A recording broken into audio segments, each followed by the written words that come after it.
Hi, and welcome to Discussions on Democracy.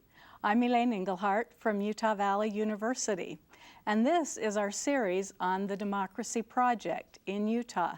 We're so pleased to bring this to you. It's been a dream of ours for quite a while, and today our discussion will be focusing on journalism and the importance of the press in the democratic process. With us today is New York Times award-winning reporter Andrew Revkin. And Andrew is a science reporter who has received numerous awards for his work in climate, in global understanding, and environmental issues. And Andrew, welcome to Utah. And could you tell us about yourself, your degrees, where you got your background? I think that'll be especially interesting to the students. And also tell us about some of your exciting stories and awards that came from your long, hard work on these stories. I was born in Rhode Island, grew up there, and went to school at Brown as an undergraduate. And my interest was always in science. I wanted to be a scientist. I had no real interest in being a journalist, except in high school I was part of a sort of an underground newspaper at our school. That in those days we had those mimeograph machines. Oh yeah. Does anyone remember what that is? I used them too. And we used to sneak in and run off this sort of stealthy little news sheet, but it wasn't. It was a rag. So I wasn't a journalist in school at all, and including college. I fell in love with the sea growing up in New England. And the documentaries of Jacques Cousteau, you know, he'd stick a camera underwater and go, ooh la la, and I was totally like, wow, this is an amazing new world. And I wanted to do science. And then I was overseas. I got a fellowship to study abroad, do a little project in the Pacific, out in the middle of the Pacific Ocean, studying isolated island communities. This was my own little sort of thing. And I came back from that wanting to write and take pictures, to be a journalist. So then I got a master's degree at Columbia in journalism, and there basically it's boot camp. They just throw you into New York City. Mm-hmm. And in the 1980s, New York City was an interesting place to be thrown into. There was the crack epidemic was at its peak, poverty, broken down infrastructure, and social infrastructure. Just really, it was really not a pretty place at the time. So it was a sort of quick, intense immersion in how to go out, find a story, bring it back, and turn it into words and pictures. And then I started exploiting my skills. I think it's important as a young person, when you get out into the field, I had background in science, so I started doing science journalism first. And this was at a time in the 80s when science journalism was kind of a growth industry. The space shuttle program was a big deal. The Star Wars, the idea that we could shoot down missiles was a big deal. So science was of great interest to people. The PC was just ascending.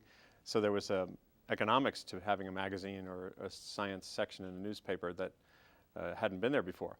And it was a great time. I started out at Science Digest magazine, which was sort of a general interest publication, writing, mostly editing. I was a copy editor. The other thing to remember is just get in the door. Yeah. And so I got in the door as a copy editor, making sure that words weren't misspelled. But I started writing while I was there. And my first feature story, this is in 1983, was on the herbicide paraquat, the weed killer, that at the time the main interest in paraquat was it was being used to spray marijuana fields in Mexico. So that was a big discussion about whether this was safe in a weird way. But what I found out was in conventional uses on farms around the world, it was being accidentally causing a lot of poisonings. And I started, before the age of the internet, I started gathering examples from Thailand and Trinidad, and just by phoning up hospitals and stuff, and found out that like 1,000 people a year were dying. Not of like the Silent Spring kind of poisonings, but of actually, oh, here's a brown liquid in a bottle, what's this? And drinking it and then dying. Oh. So, and I won a national award for my first magazine feature. It was the Investigative Reporters and Editors Award. So I kind of got off on a good track there. How long did it take you to put together that story? Months, because I was doing it in tidbits while I was copy editing other people's stories. But these award-winning stories take months, don't they? Well, they take, it takes sustained attention. And the other thing that I think I learned early on is, see, that assignment initially, the editor of this magazine said, here's a young journalist, let's see if he'll go write something. And he said, there had just been a couple of lung transplant operations, one in Toronto and one in Atlanta. It was the first time. There had already been heart transplants and there had been kidney transplants, but there hadn't been lung transplants. So he said, why don't you go do a feature on on this. And it was strictly a story about the medical techniques and stuff. But it turned out that both young men, one was in Toronto, one had come from Virginia, I think, had been poisoned by the herbicide. So, technically my job is to write a story about lung transplants, but I was thinking, wait a minute, how could two people, the first two cases of lung destruction that had to result in transplants come from the same weed killer? And that's what kind of led me off on this tangent, and it became this story about something completely different. Absolutely. So, even people who love detective novels would love reading a story like that, well, because it comes together that way. Yeah, and the lesson there is, as a journalist, it's really important to keep your your peripheral vision always on. You're going out to do a story on a presidential debate, but you see something else along the way. You should kind of pay attention. Yeah, and then I was to discover. Yeah, and then I went to the LA Times for one brief year when they were going to start a science section in the mid-'80s. And this actually tells you a lot about the pressures in the news business and how there is this fundamental tension between commercial interests and actually doing your public service in journalism. They had seen the success of the New York Times science section, which we've had for almost 30 years now. And they wanted to have the same thing. And then what happened was they hired me to come out and work at it, but they hadn't actually started it yet. And what happened was the accountants at the paper were looking at this whole operation and said, well, wait a minute, why do we need a science section for if we're already selling them computers through computer ads in the sports section? So the accountants made the decision to kill the science section. And if you think that pressure was intense then, those pressures on the media are much stronger now. Amazing. And that's why you've seen actually the whole world of science journalism has basically shrunk away. Most newspapers now are lucky to have someone who covers health or science. And the Times, we feel sometimes like a little enclave, a little endangered species on an island, because we're really the only newspaper left with a significant science staff. I'm grateful for it. It's so nice to be able to have the New York Times here on our campus, to have our students reading. Well, I'm grateful for it too. Yeah. But in the circles that I run in, everyone is aware that the Science Times comes out on Tuesday, and they look forward to that. So it seems like that has earned a place in the New York Times. The New York Times has never given any hint that they would close the section because it wasn't making money. In fact, I'm sure it doesn't make money. It doesn't have as many ads as the arts and leisure section with all the movie ads and stuff. Yeah. But people look forward to Tuesday, the Tuesday edition. Yes, they should. And now, of course, increasingly online, nytimes.com/science. Our science section online is there 24/7, and it's becoming a dynamic sort of continuum, not just Tuesday. But we do love for the print paper too. There's something still special about that. Yeah.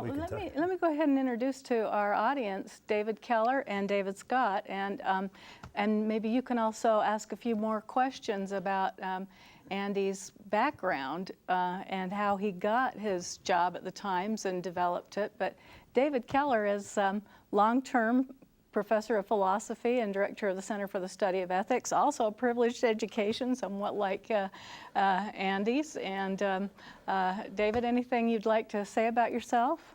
Well, I've been at Utah Valley University for 13 years. I'm full professor of philosophy and director of the Center for the Study of Ethics, and also director of the Utah Democracy Project, which is a 3-year project to initiate a sustained discussion about democracy in the United States and the democratic process. Great. And David Scott, we are so glad to have you, our new department chair in communication. Thank you. And tell us about yourself, David. Well, I'm not only new chair, I'm new to Utah Valley University. I just came here from the University of South Carolina and was happy to move to the west. I love the mountains, I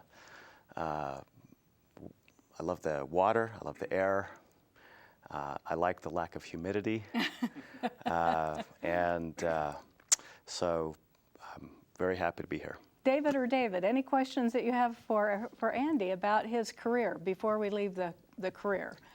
Because we were right up to Discover magazine. We weren't even into the dream of all journalists to be a member of the New York Times staff. In the late 80s, after the brief stint at the LA Times, which I left when it was clear they weren't going to create a science section, I went to Discover as an editor, senior editor, and also did some writing there. In fact, my first big long story on global warming was a cover story for Discover magazine in October 1988, 20 years ago. Congratulations. And it's really scary actually to look at it now, because virtually every beat in that story is in most of the stories I write now. What's going to happen with hurricanes, how it will affect water supplies, the uncertainties in the science, or sort of, the uncertainties were bigger. There were a lot of people, the conditional phrases in the stories were bigger, but everything is still the same points. In China, even I actually, in my blog at the Times, which is how far I've come, is now I'm blogging too, and .earth.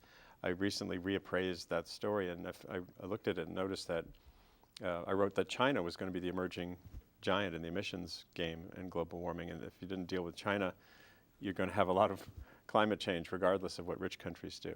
But who's to say to China, and this gets into the ethics, who in the rich world has the right to say to a developing country, even a giant like China, oh, thou shalt not go the way we went? And the ethical questions remain the prime ones now in climate change. So congratulations, 20 years ago you called it. Yeah, that there were shows others too, amazing and the insight. scientists had been calling it even before then, but that was the first big crest in people thinking about global warming, and now here we are again. And then finally the Times, huh? Yeah, after two books came in the meeting. I went down to the Amazon and I wrote a book about the murder of Chico Mendes, a Brazilian activist who was trying to stop deforestation and gain land rights for the poor people living in the forest. And that's almost 20 years now, too. I can't believe it. So I spent 4 months in the Amazon rainforest. I had left my job to do the book. And that was an amazing adventure. And then I wrote a book on global warming that came out in 1992. And largely still frames the issue the way it is framed now. And then it got cooler for a little while. The Mount Pinatubo erupted in the Philippines, and people stopped thinking about warming. But that's all dissipated, and the world is warming again. And then I was writing my third book, and it kind of went sour, and I went through a divorce, and I needed a job, and there was the New York Times. They had an opening in their Metro section covering regional environmental issues. And so there again, I got in the door, doing... And then I shifted to doing global issues again in 2000. So that's pretty much brought us full circle to where I am now. I'm familiar with your work mainly through research I did for an ethics case study book that is being published this fall. And I wrote a case study called The Boiled Frog, Global Warming and Vulnerable Nations. And the discussion at this point, could go in 8 different interesting directions. And many things came out in that research that I did, and your work was very helpful. I have there's reams of it that's worth reading. The one thing that struck me in one of your articles, in the first paragraph, you make the observation that the industrialized nations that are primarily responsible for greenhouse gas emissions are the ones that are the least vulnerable. And it's the nations that live in equatorial regions, in low elevations, that are likely to bear the main brunt of global climate change within the next couple decades. And this is where the ethics comes in. If rich industrialized countries, generally from the mid to higher latitudes, are responsible for, this global ecological change, do we have the moral responsibility to aid these nations that we've put in jeopardy? It's not up to me to answer it in a way, but what we did in that, this was a series in the paper that I kind of sparked. When I heard a couple things about the disparity in vulnerability and in capability of rich and poor countries dealing with shifting climate patterns. And the series is called The Climate Divide. It's easy to Google for, just Climate Divide, NY Times, you'll find it. And what we did was we sent reporters. I had the idea, but I'm not going to run around the world. We don't have the travel budget. We have reporters in different places. So someone went to Australia, a rich, technologically able country.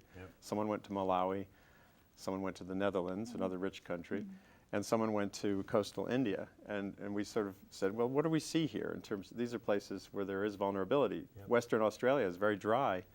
And what we found was the city of Perth is facing chronic water shortages, and they decided to build a desalination plant, turning seawater into drinking water, which the technology has been there for a long time, but it's pretty costly. Right.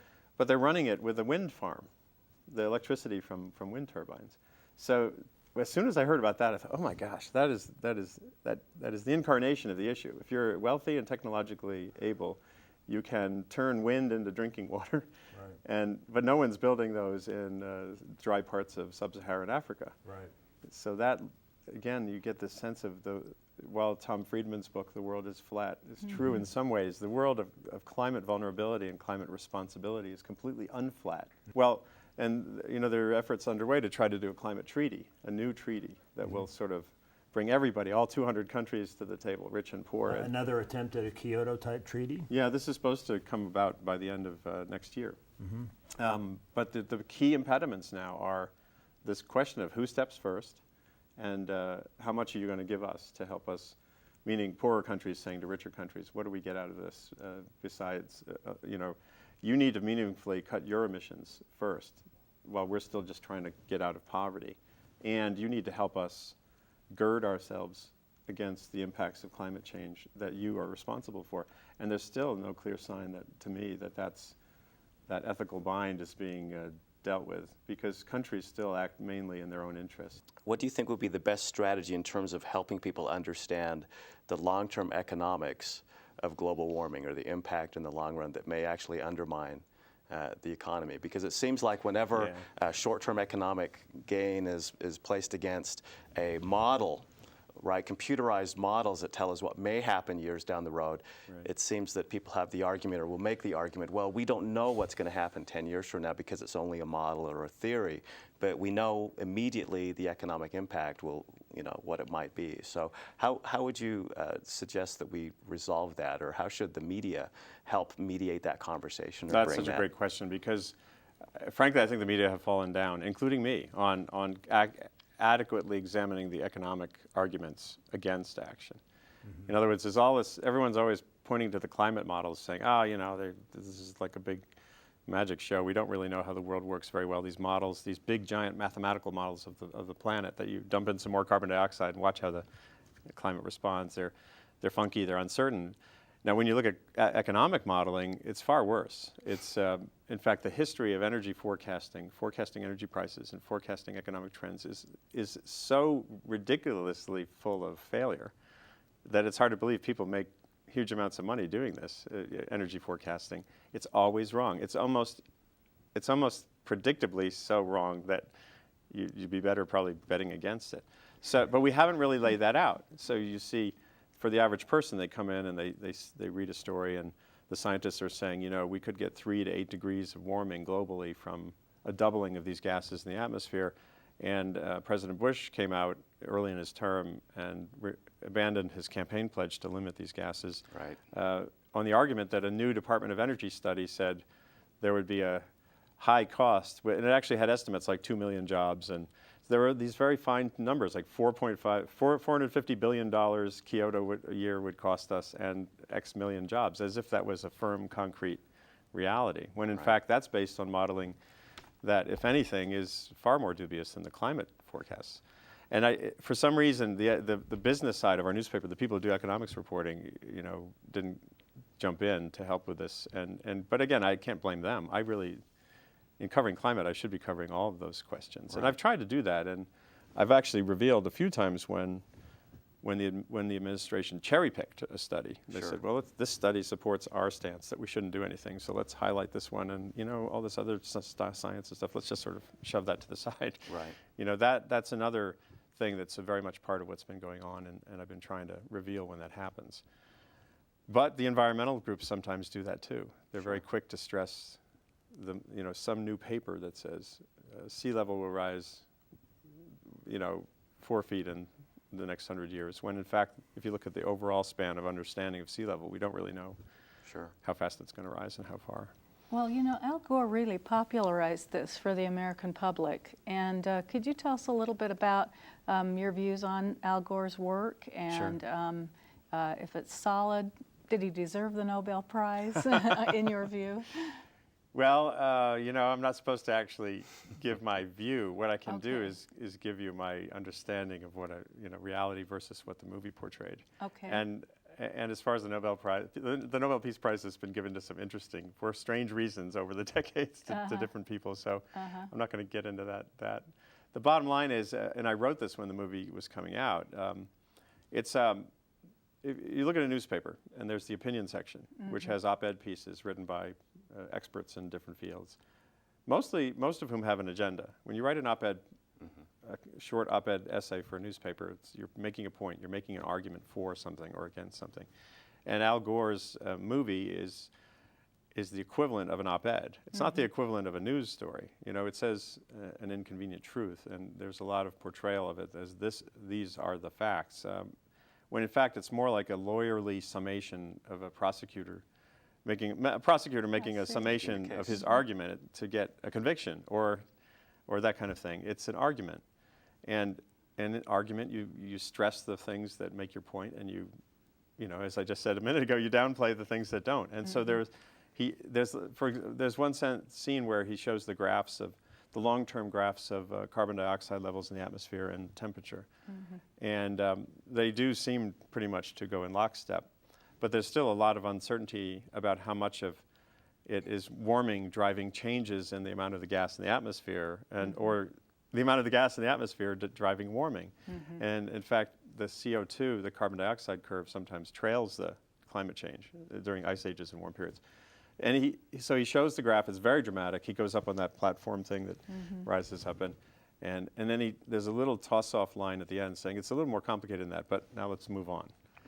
And you know, and I understand why he's doing it. I first interviewed Al Gore about global warming in 1988, so I've been tracking his thinking and you know, read his first book and stuff, and we've been in touch off and on for many years.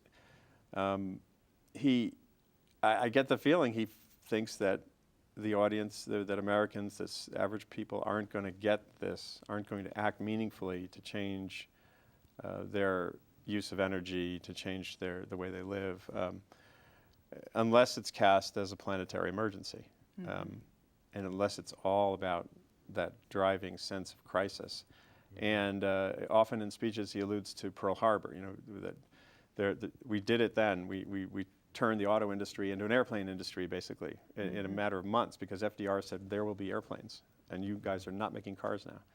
And of course, that devolved from an unbelievable crisis. You know, Pearl Harbor was this moonshot kind of thing, and I think Gore is frustrated with the lack of that precipitating event, and I don't think, frankly, climate will ever provide it. There's enough variability in nature.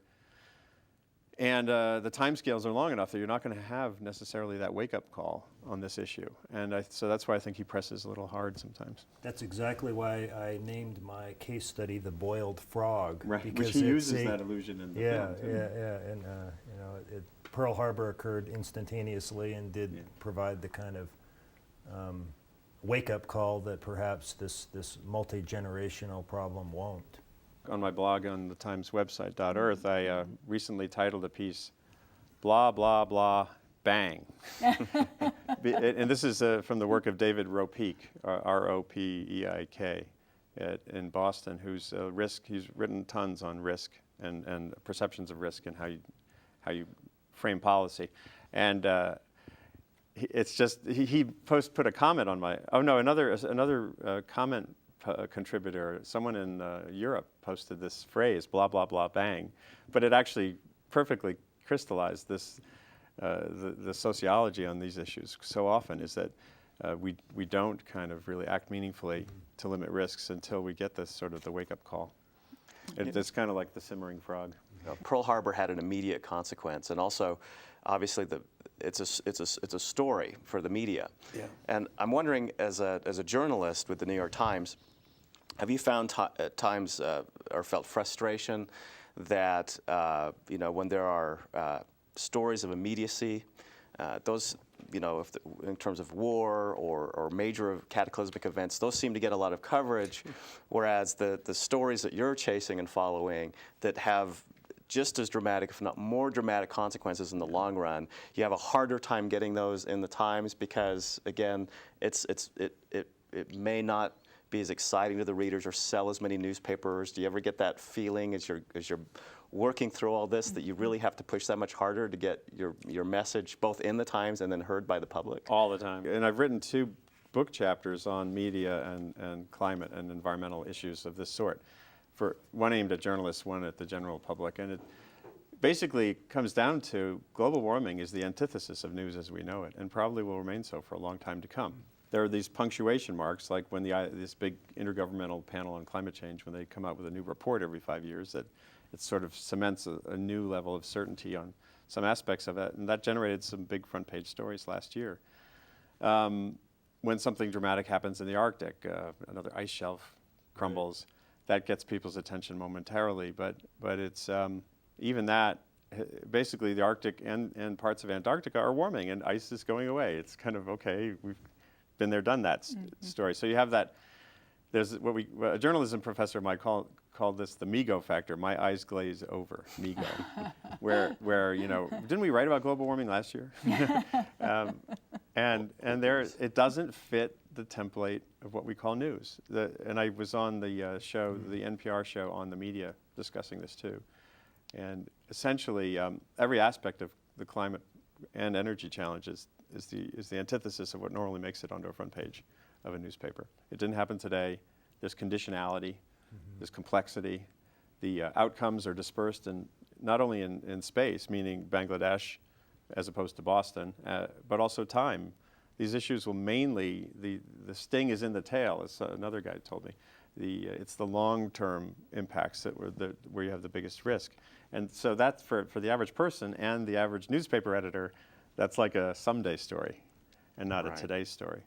And then, of course, if there's some immediate event like a hurricane and global warming gets brought into the discussion, then you might be accused of politicizing the hurricane. Yeah, well, and you've seen that happen. It happened with Katrina. Some environmental groups, some activists, and some politicians will latch on to its this was also on the blog. It's event opportunism or something. There's where you look at the flow of events and the heat waves you focus on. You put out a press release, but the cool patches you don't. Right. Because they don't fit the trajectory of what you're trying to look for. And there is a sense that the media have kind of followed that course in the last few years. As climate became kind of a hot story, we haven't paid much attention to the fact that there was snow in Johannesburg last year, but we have to heat waves here and there and that kind of thing. So you have to kind of pull back as a journalist. Your responsibility is to really constantly question, what is new here? What is a new way to sort of convey this story that might catch attention, but that also doesn't overstate things, and that's true to the reality of it. And it's very inconvenient. It's full of inconvenience, more so than you would think. About 20 minutes ago, you were talking about there's a political element in the practice of science, and there always has been. I mean, good grant writers know to write a grant proposal that is likely to get funded, and it's likely to get funded, more likely to get funded if it's in the public consciousness and not likely to rile untoward political forces that will quash it. And so certainly there's always been a politicization of science. I would assume, across decades and generations. But in a lot of your research about James Hansen, the NASA expert that was denounced by the Bush administration, do you think in your research that there has been a greater politicization of science during the Bush administration than in the past? Silencing of experts or redacting documents in the White House before they're put in the public eye, that kind of thing. I did a piece in October 2004 exactly on that question. It's called Bush versus the laureates, meaning Nobel. There was a letter from a bunch of Nobel Prize winners saying, that we need more focus on science, and this administration was not paying attention and doing things that were actively kind of undercutting science that was inconvenient. And what I did, I really wanted to test that question. And I'd written already a bunch of pieces about examples of what this administration had done, where a climate report coming through sort of the federal climate science bureaucracy got tweaked and adjusted and words dropped and phrases like may, words like may added. How did you find that out? Oh, that stuff came from... I mean, how did you get the original documents? Did you have to, Freedom Well, of that's information, well, no, freedom of information laws are very limited in the end because the administration can reject the request on the basis of if something is what they call sort of deliberative. It's agencies talking to each other about a policy that's coming. That's off limits. And that is a lot of the stuff that I was looking for. So you end up relying on sources, people, actual hardworking functionaries in government who see something being written or rewritten or whatever, and who say, this is just not right. And whistleblowers, basically, is what I relied on. And it takes years of focus to sort of find those people and cultivate them. The biggest story that I did along these lines came in 2005 when there was a former oil company. The guy who headed the oil company's campaign to avoid a climate treaty became the White House's essentially in-house climate editor on reports dealing with climate and energy. And the guy who ended up giving me the documents that showed in his own handwriting all these changes and everything, I'd first met it in 2002. And I sort of cultivated him from that point. That's the article I remember. Yeah, it was. And I wondered when I read it how you got these documents, because certainly they came by FedEx in a very big package. I see. But it was through a 3-year process. In fact, I remember the day when this person said to me, I have some interesting documents. I can't give them to you now, but when I leave government, just be patient. And he's actually running, it's Rick Piltz, P-I-L-T-Z, and he has his own a nonprofit group now monitoring sort of honesty and science and politics. Climate Science Watch, I think. So that's how that stuff comes. Now, the question of, well, is this just more of what's always happened? I did go back and appraise and talk to a lot of people who had been in government through the first Bush administration, through Clinton Gore, and onward. And basically, it just seems that the Bush administration was better at it. They're just more, there was a better sense of them being able to infuse this message down through public affairs offices and kind of the political appointees within NASA, NOAA, the agencies dealing with these issues that, there are certain things we want and certain things we don't want. And that just was, I think, more effectively done than it had been under the Clinton administration. At least that's a strong impression I got. And there was evidence of that, too. So all administrations have had the political will or desire to tweak and doctor and mold the information to fit their agenda, but the Bush administration did it more effectively and efficiently? At least that was the moral of that story. And they were pretty, and even John Marburger, the science advisor to the president, said on the record in that story, an administration has the discretion to do this. You have a worldview, and this one is sort of anti-regulatory, and your job is to sort of get your policies out there, and as long as you're not being deceitful or literally, censoring. And of course, later in 2006, I did come up with these cases where things were censored, and actually.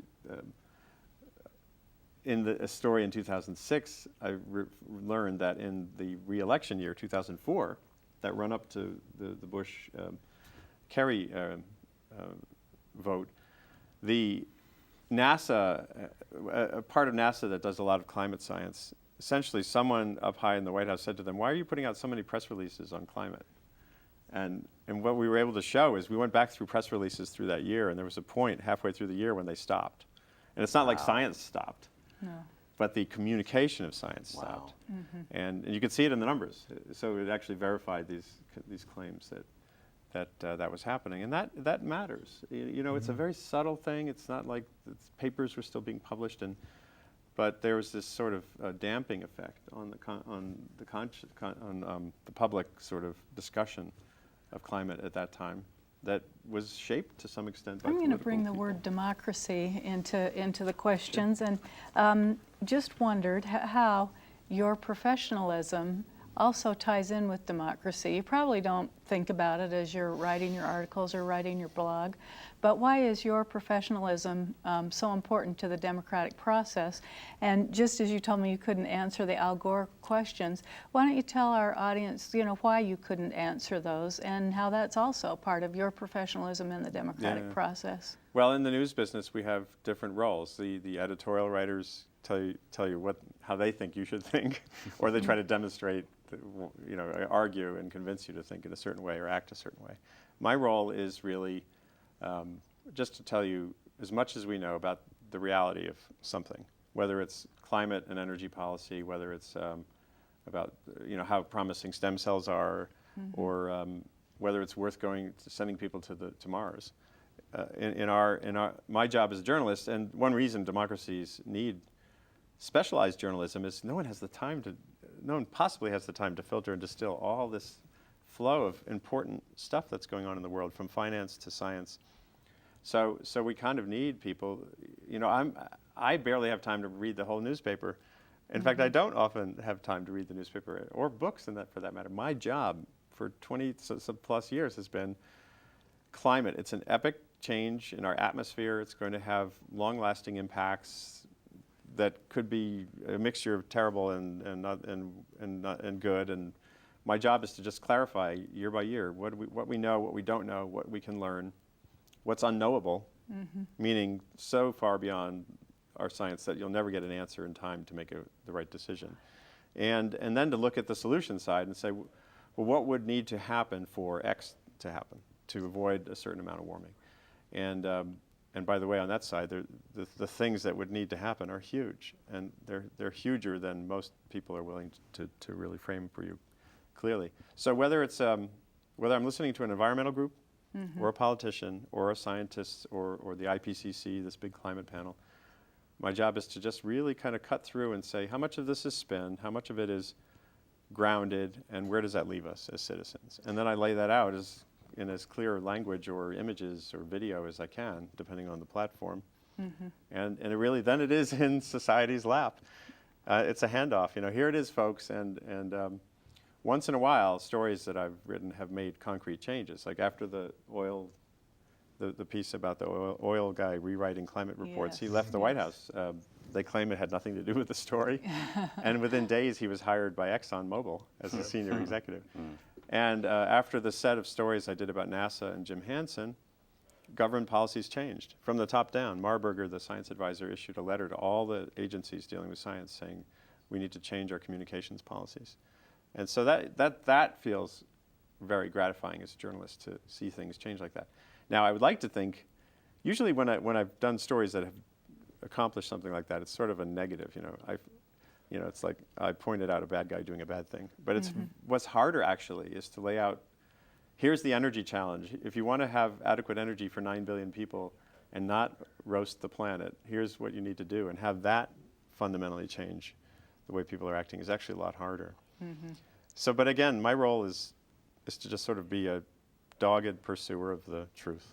That's what journalists are. And it's important that you have a stellar reputation, that people know that when they do use you, give you information as a source, I shouldn't have used the word use you, but when they decide that they are going to give you information, whether it's on the record or attributable to them or not, that they trust you, that it's going to come out as fair as possible, as balanced as possible.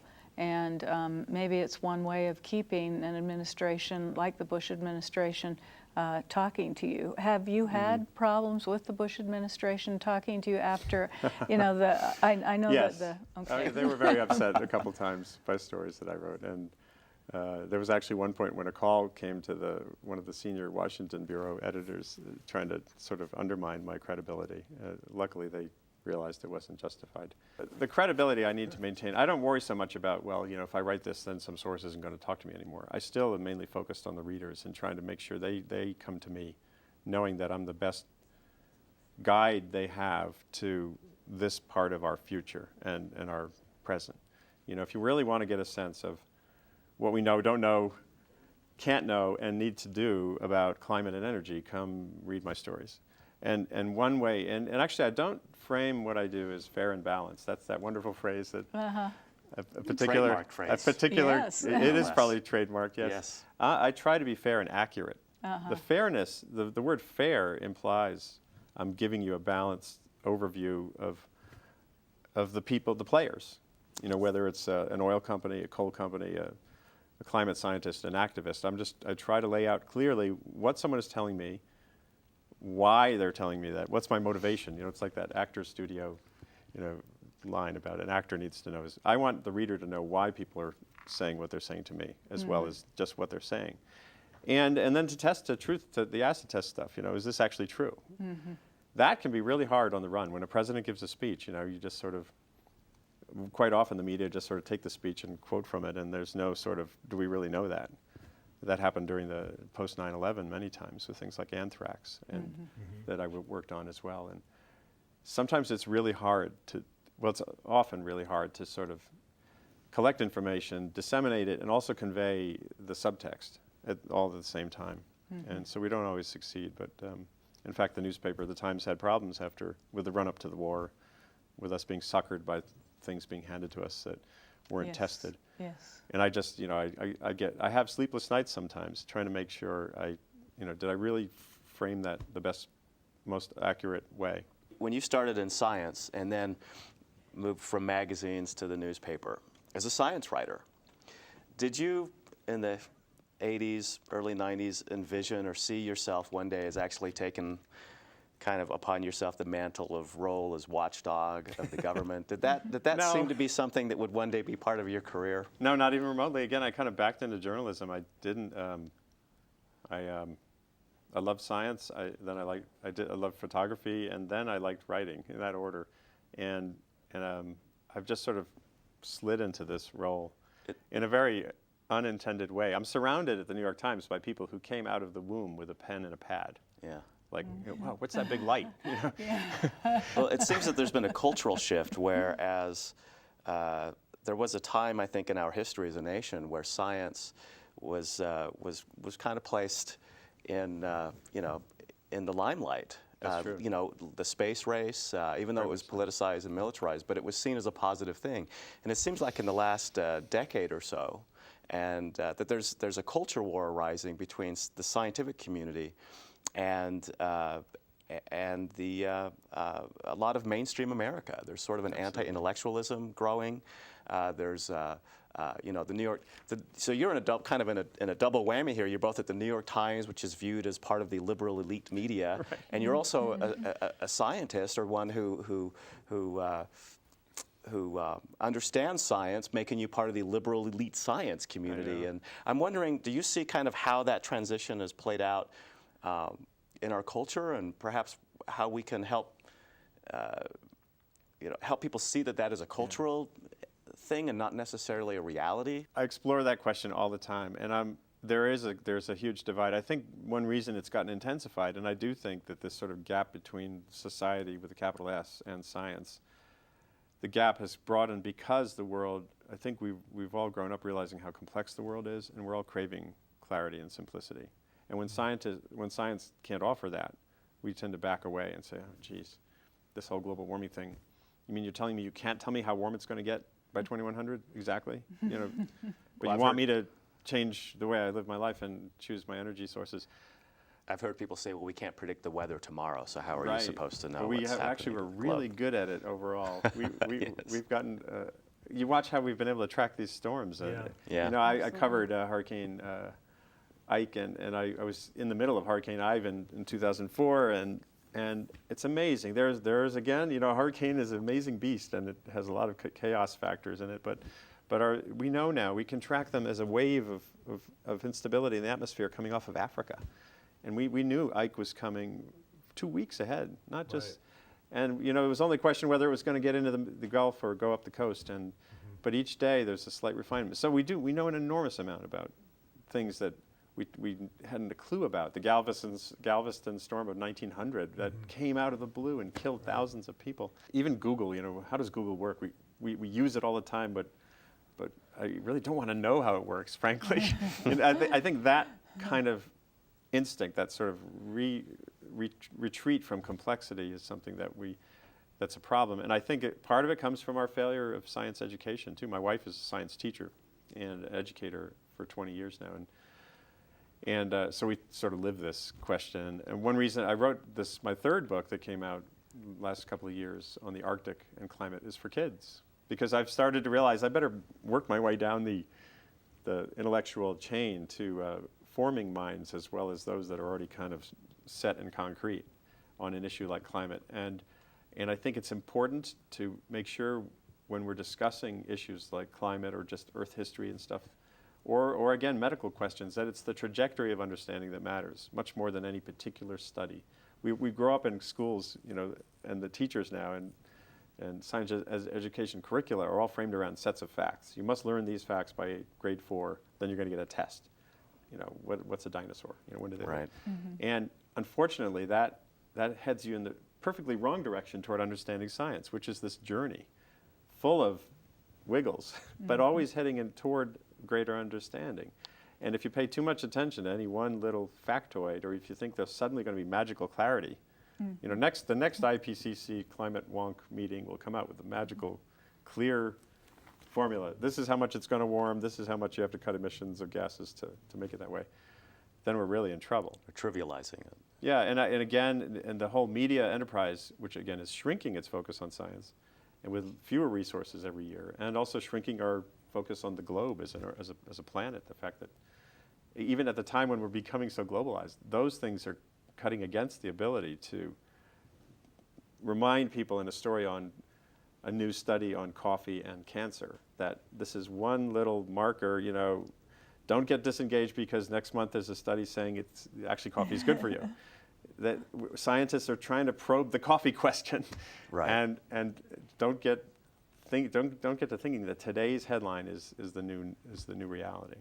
I just think so. We're sort of set up to fail, and this is a hard puzzle, even ethically. One reason I started the blog at the .earth blog is it's a daily journey. You know, I'm not saying this is the way it is. The whole sort of 20th century fiction, the nightly news reports, Walter Cronkite, that wonderful guy, you know, saying that's the way it is. Tuesday, November 2nd, 1962. We don't know the way it is. We can portray what's going on in the world. So that idea that there's magical clarity has to go away. And a journey, like a blog, or at least knowing that I'm just exploring questions and not necessarily answering them clearly for you, I think is important. And I think what journalists need to provide more of these days is a guide. I'm your guide for climate and energy. You know, someone else is your guide. Well, we have Tara Parker Pope, who does our column on wellness and health, and she's your guide for pills and diet. And then just come along on the journey. And actually, of course, the great thing about journalism now online is the interactivity. The readers are part of it. David. Well, your comments about the shrinking resources within the traditional print media with regard to science reporting, which is concomitant with the rise of the blogosphere. And those two things connect with some earlier points we've made about the role of the fourth estate in democracy and so on and so forth. And the value that you had for me when I was writing my case study was that you spent hundreds or thousands of hours researching global climate change and the nuances of it that I couldn't do. So I looked to you as an expert and somebody who had done the research to provide me with a reliable resource that I could quote in a published philosophy textbook. I enjoy reading the print media for that very reason, but then we have the rise of the blogosphere and this growing sense that bloggers have an integral role in the democratic process, but it's not clear that a lot of bloggers have the expertise or the training, the decades of training that you've had, or put in the dozens or scores or hundreds of hours of research before they write their blog. Sometimes I get the impression that it's very spontaneous, a stream of consciousness, Kerouacian sort of prose flowing out. So, what is the value of blogging vis-a-vis the traditional print media? I think that I'm a bit old school in that I tend to think that the good old paper newspaper that I can hold in my hands and sit in the chair and not be staring at my computer, which I've been doing all day already, and then reading articles that may have taken hundreds or thousands of hours to write is in a sense more contributory to the democratic process than blogging. I've been blogging almost exactly a year, 370 posts or so, 35,000 comments, and I'm still learning, questioning the value of this. And then, of course, the blogosphere isn't a unity. There are different kinds of voices out there. There are people like Carl Zimmer. He's a science writer, does really nice. His blogging is very much like his writing in the paper. It's little features, little vignettes about something new about salamanders and evolution. And that's very different than the Daily Kos, which is this, or Politico or Red State or all these things, which are, so I'm still trying to figure out this geography myself. And I think it's essentially an amplified version of the reality as we already knew it. I think there are dangers out there. I've seen it can actually, even though the internet has this, we're poised right now to have this sort of global web of intelligence in a way, information uniformly available, whether you're in Botswana or Utah, and conversations that can happen in a seamless way. It actually has the potential to wall us off even more because we all go out into that seamless, slippery net and find the nodes that fit our preconceptions and just settle in there. And if you're a Huffington person, or you're a Cato, sort of a libertarian, you'll find your little node, your little comfort zone, and we'll all end up in these little isolated bubbles. And even on .earth, .earth has some really variegated voices. They're real climate deniers who constantly posting and pestering people, and putting in links, saying we don't really know that much about snow and snow trends. And then there are really passionate environmentalists who just want to change the world right now. And there are a lot of people in between. And some people got so frustrated with the other that they've built software so that when they come to .earth, it's like putting on blinders, and they can exclude the posts of the frequent posters they don't want to see. Now, to me, that's very scary. That's like, I'm in a bubble, I want to stay in my bubble, and I don't want to see your bubble. And what I actually wrote on the blog the other day in some comments, responses to comments, I said, I'm hoping that .earth reflects reality. The polling of American society on climate says basically about 20% of America totally denies, actively says this is all a hoax.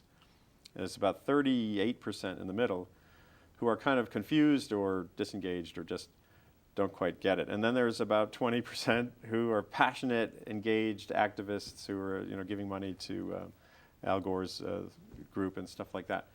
And the blog, when I look at my blog, it sort of represents that. Sometimes the yellers take up more of the comment space. But I said, you can go to your liberal environment blog or your conservative anti-regulatory libertarian blog and just settle in. Or you can come here and see what's really happening. Right. It's your choice. I'm going to come back to your hard work because you've won numerous awards, but the awards have come from experiences such as going to the Arctic 3 times in 3 years. And let me just mention some of the awards, and then I know that you just won another one as well. You won the first National Academics Communication Award for Print Journalism, and that's presented by the nation's preeminent scientific body. You're a 2-time winner of the Science Journalism Award of the American Association for the Advancement of Science.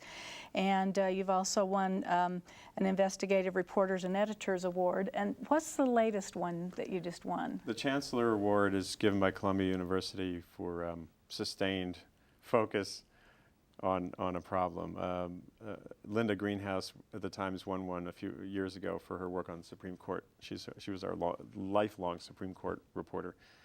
And they honored me for this sort of in the trenches, head down, climate doesn't feel like a real story, but it is, and this is why kind of journalism. What was it like being there in the Arctic and, going back and going back again, getting the photos, asking questions, documenting? Well, again, I do like to really understand what we know, don't know, need to know. And a lot of that has to do with going places and seeing things. And you can't really understand the Arctic's dynamics until you've been standing at the North Pole on the sea ice that's floating on the ocean, which is 2 miles deep at that point, and drifting all around and cracking and shifting with scientists who are literally risking their lives to fill in a little pixel point in our picture of understanding of global warming.